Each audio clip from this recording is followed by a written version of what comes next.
ये कहानी शुरू होती है वेस्ट वर्जीनिया के दूर दराज के जंगलों से, जहाँ एक सुनसान सड़क के किनारे रिची और हेली नामी कपल को लोग क्लाइंबिंग करते हुए देखते हैं। अब जैसे ही रिची ऊपर पहुंचता है तो इसे अपने सामने गंदे पानी से भरी हुई एक नदी दिखाई देती है और अपनी जीत की खुशी मनाते हुए वो हेली को जल्दी से ऊपर आने का इशारा करता है।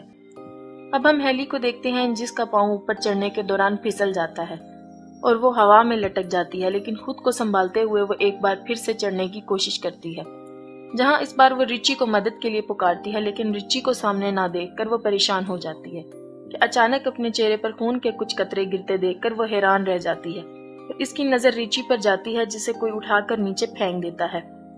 अब इससे पहले वो कुछ समझ पाती, कोई उसे जोरों से ऊपर खींचना शुरू कर देता है, लेकिन वो जल्दी से अपनी रस्सी को काटते हुए खुद को संभालती है, पर वो संभल नहीं पाती और नीचे गिर जाती है, जहां उसकी नजर रिची की लाश पर पड़ जाती है, जिसे देखकर वो रो पड़ती है। अब उसी दौरान इसे पहाड़ी से कुछ अजीबोगरीब आवाजें सुनाई देती हैं, जिसे सुनकर वो अपनी जान बचाने के लिए अपनी गाड़ी की तरफ भागती है, लेकिन तभी अचानक उसका पाँव एक नुकीली तार में फंस जाता है और वो गिर जाती है और वो कातिल इसे खींचकर अपने साथ ले जाता है। अब हमारी नजर इस इलाके में हो रही वारदातों पर जाती है, जहां न्यूज में इस इलाके में एक के बाद एक गाड़ी के लापता होने की बात होती है। यहाँ तक के लोग इस इलाके में किसी आसेब को देखने का भी दावा करते हैं। अब हम फिर इस इलाके से एक गाड़ी को गुजरता देखते हैं, जहां हम कैरिस को देखते हैं, जो अपने इंटरव्यू के लिए किसी दूसरी शहर जा रहा होता है। अब सफर के दौरान वो एक ट्रैफिक जैम में फंस जाता है और ट्रैफिक को आगे बढ़ता ना देखकर वो खुद को लेट होता पाता है। अब वो गाड़ी से उतरकर अपने आगे वाले ट्रक के पास जाता है, जहां वो उसके ड्राइवर से ट्रैफिक जैम होने की वजह पूछता है। तो ड्राइवर उसे बताता है कि 5 मील दूर एक केमिकल ट्रक पलट गया है, जिसके चलते इसको कई घंटे वहीं गुजारने पड़ेंगे। और ये सब सुनकर कैरिस परेशान होता है, वापस गाड़ी में आकर बैठ जाता है और खुद को ट्रैफिक में फंसता हुआ देखकर वो अपनी गाड़ी को वापस घुमाता है, जहां वो अपने लेट होने की खबर इस कंपनी को देता है, लेकिन एक पहाड़ी इलाका होने की वजह से फोन कट जाता है। अब फोन की तलाश में इसकी नजर एक गैस स्टेशन के बोर्ड पर पड़ती है और वो अपनी गाड़ी वहां ले जाता है। अब रास्ते में उसे एक के बाद एक लावारिस गाड़ियां नजर आती हैं और इनके दरमियान से गुजरते हुए वो गैस स्टेशन तक पहुंचता है, जहां उसकी नजर स्टेशन के मालिक पर पड़ती है, जो किसी बीमारी में मुब्तला लगता है। अब वो गाड़ी से उतरकर कंपनी वालों को इत्तला करने की कोशिश करता है, लेकिन फूड डेड होने की वजह से वो राब्ता नहीं कर पाता। अब वो गैस स्टेशन के मालिक से शहर पहुंचने के दूसरे रास्ते के बारे में पूछता है, लेकिन वो इसकी बातों को इग्नोर कर देता है। लेकिन तभी इसकी नजर वहां लगे एक नक्शे पर जाती है, जहां उसे शहर पहुंचने के लिए कुछ कच्चा रास्ता दिखाई देता है। अब वो गैस स्टेशन के मालिक से उस रास्ते के बारे में पूछता है, जिसे सुनकर वो इसे इस रास्ते के जाने की सलाह दे देता है। अब वो गाड़ी लेकर उस रास्ते की तरफ रवाना हो जाता है, जहां वो घने जंगलों से होता हुआ एक इंटरसेक्शन तक पहुंचता है, जहां इसे एक शॉर्टकट रास्ते का बोर्ड दिखाई देता है। अब वो ये सब देखकर सोच में पड़ जाता है और अपनी गाड़ी को इस कच्चे रास्ते की तरफ ले जाता है, और इसकी नजर एक मरे हुए हिरन पर जाती है और इसे देखने के चक्कर में इसकी गाड़ी सामने की गाड़ी से टकरा जाती है, जिससे दोनों गाड़ियों का भयानक एक्सीडेंट होता है। लेकिन कैरिस इस हादसे में बच जाता है। अब इस गाड़ी के मालिक शोर सुनकर इसकी तरफ आते हैं, जहां वो इसका हाल पूछते हैं। अब खुद को संभालते हुए कैरिस इनसे माफी मांगता है और नुकसान की रकम देने की बात करता है।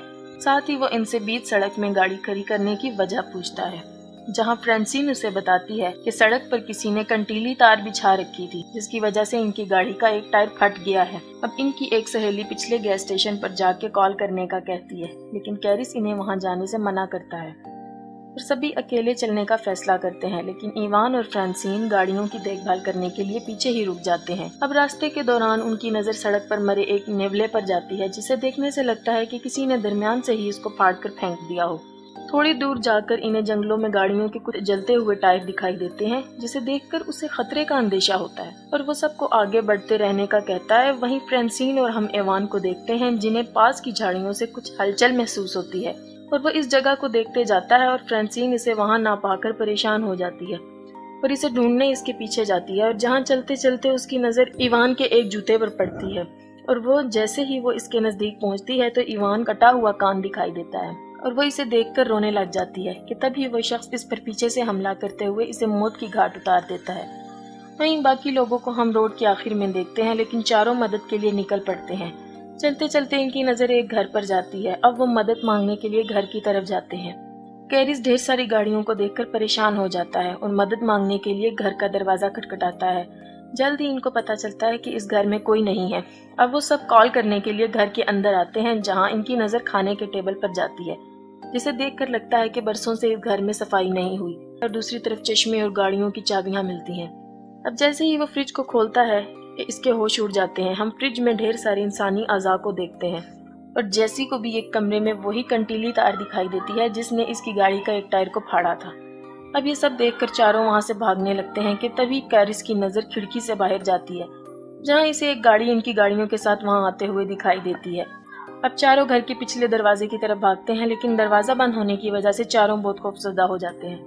वहीं दूसरी तरफ हम इस कातिल को अंदर आते देखते हैं। वो अंदर आकर फ्रांसीन की लाश को जमीन पर फेंकता है और हमारी नजर वहां कैरिस और जेसी पर जाती है, जो इसकी लाश को देखकर सकते में आ जाते हैं। और वहां हम पहली बार 3 आदमखोरों को देखते हैं, जो फ्रांसीन की लाश को उठाकर टेबल पर रखते हैं और अपने तेज धार औजारों से इसको काटना शुरू कर देते हैं। जहाँ ये खूनी मंजर देखकर जैसी ही कार्ली चिल्लाने लगती है, वैसे ही स्कॉट इसके मुंह पर हाथ रख देता है। अब कुछ देर बाद वो आदमखोर लाश को खाकर गहरी नींद में सो जाते हैं, जहाँ मौका पाकर सब ही दबे पांव वहां से निकलने की कोशिश करते हैं कि इसी बीच एक आदमखोर की नजर इन पर पड़ती है, जिसे देखकर सब ही घर के पीछे भागना शुरू कर देते हैं। अब ये देखते ही देखते अचानक वो आदमखोर ढूंढते हुए वहां आ जाते हैं और कैरिस इनकी गाड़ियां चुराने का प्लान करता है और चिल्लाते हुए इसका ध्यान अपनी तरफ करने की कोशिश करता है, लेकिन तभी एक आदमखोर इस पर गोली चलाता है और वो जख्मी होकर गिर जाता है। ये देखकर बाकी 3 हैरान रह जाते हैं। अब स्कॉट को जंगल में भागते हुए देखते हैं और जैसे ही इसकी नजर इस ट्रक की तरफ जाती है और वो इस ट्रक को देखकर इसकी तरफ जाने लगता है कि इसी वक्त एक तीर इसके सीने में आर पार हो जाता है और वो तीनों अपनी जान बचाकर भाग निकलते हैं।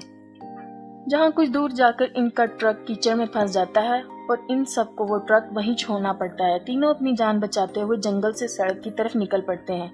दिन से शाम हो जाती है और वो आदमखोर इन तीनों के शिकार पर निकल पड़ते हैं। दूसरी तरफ वो तीनों थक कर एक जगह आराम करने के लिए रुकते हैं, जहाँ कार्ली इनको ऊपर देखने का इशारा करती है और जैसे ही वो पलट कर देखते हैं, इन्हें अपने सामने एक वॉच टावर दिखाई देता है, जिसे देखकर वो खुश होते हैं और हम इन तीनों को ऊपर चढ़ते हुए देखते हैं और ऊपर किसी को ना पाकर वो उदास हो जाते हैं। जैसी को वहाँ एक फर्स्ट एड बॉक्स मिलता है, जिसकी मदद से वो कैरिस की मरहम पट्टी करती है। दूसरी तरफ कार्ली को एक पुराना रेडियो मिलता है। कार्ली रेडियो ऑन करती है, मदद मांगती है, पर कोई आंसर नहीं आता। कैरिस को नीचे से कुछ आवाजें सुनाई देती हैं और वो देखता है तो इसकी नजर नीचे से गुजर रहे इन तीनों आदमखोरों पर पड़ती है और तीनों टावर पर चढ़ते हुए दिखाई देते हैं और इनको ऊपर आता देखकर कैरिस वहां रखे हुए सामान को टावर के एंट्री गेट पर रखना शुरू कर देता है और कुछ देर बाद वो इनको वहां से जाते हुए आता है और कार्ली रेडियो पर अपने लोकेशन बताती है और तभी वो आदमखोर रेडियो की वायर को तोड़ डालते हैं और टावर को आग लगा देते हैं। अब खुद को जलता देखकर कार्ली अपनी जान बचाने के लिए वहां रखे एक बक्से की मदद से टावर की खिड़की को तोड़ डालती है और कैरिस की नजर टावर के नीचे दरख्तों पर जाती है और तीनों अपनी जान बचाने के लिए दरख्तों पर कूदते नजर आते हैं, जिन्हें नीचे खड़े आदमखोर देख लेते हैं और तीनों को पकड़ने के लिए दरख्तों पर चढ़ना शुरू कर देते हैं और इनको आता देखकर वो तीनों एक दरख्त से दूसरे दरख्त पर जाते दिखाई देते हैं, जहाँ एक दरख्त को पार करने के दौरान एक आदमखोर कार्ली के नजदीक पहुंच जाता है और मौका पाकर अपनी कुल्हाड़ी से इसके चेहरे पर वार करते हुए इसके 2 टुकड़े कर डालता है। अब कैरिस खुद को संभालते हुए उठता है और तभी उसे अपने पीछे एक गाड़ी का शोर सुनाई देता है और इसे एक पुलिस की जीप दिखाई देती है और वो भागते हुए इस गाड़ी को रोकता है। जैसे ही पुलिस वाला इसकी मदद के लिए आगे बढ़ता है, उसी वक्त एक तीर इसकी आंख के आर पार हो जाता है। अब हम एक आदमखोर को देखते हैं जो कैरिस को मारने आता है और कैरिस अपनी जान बचाकर गाड़ी के नीचे छुप जाता है और अब आदमखोर इसे देखने के लिए नीचे झुकता है और गाड़ी के नीचे कुछ ना पाकर वह हैरान रह जाता है। और अब हम इस घर को देखते हैं जहाँ इन आदमखोरों ने जैसी को बांधा हुआ था और जैसे ही वो वन आई आदमखोर जैसी को मारने लगता है, इसे बाहर से आती गाड़ी का शोर सुनाई देता है, जिसे देखकर वन आई दरवाजे की तरफ बढ़ता है। कैरिस गाड़ी लेकर इस पर हमला करते हुए कुचल डालता है और गाड़ी से उतरते ही वो आखिरी बचे हुए वाहन को एक नोकीली तीर से हमला करते हुए इसे भी मार डालता है। कैरिस जैसी को बचाते हुए इसे खोलने लग जाता है और इसी बीच एक आदमखोर इस पर फिर से हमला कर देता है। अब कैरिस को मरता देखकर जैसी पास रखे एक तीर की मदद से इसे मार डालती है। अब वो दोनों घर से बाहर निकलते हैं, लेकिन उसी बीच कैरिस की नजर पुलिस की गाड़ी पर जाती है, जहां वो इसकी गाड़ी के फ्यूल बॉक्स को निशाना बनाता है, जिसके चलते वहां एक जोरदार धमाका होता है और इस घर के परखच्चे उड़ जाते हैं। अब हम दोनों फिर से इस सड़क को देखते हैं जहाँ वो दोनों ٹرک کے ذریعے گیس اسٹیشن تک پہنچے تھے اور ٹرک کو اپنی طرف آتا دیکھ کر اسٹیشن مالک ڈر کر دروازہ بند کر دیتا ہے اور کیرس ٹرک سے اترتا ہے اور وہاں لگے اس میپ کو اتار کر روانہ ہو جاتا ہے۔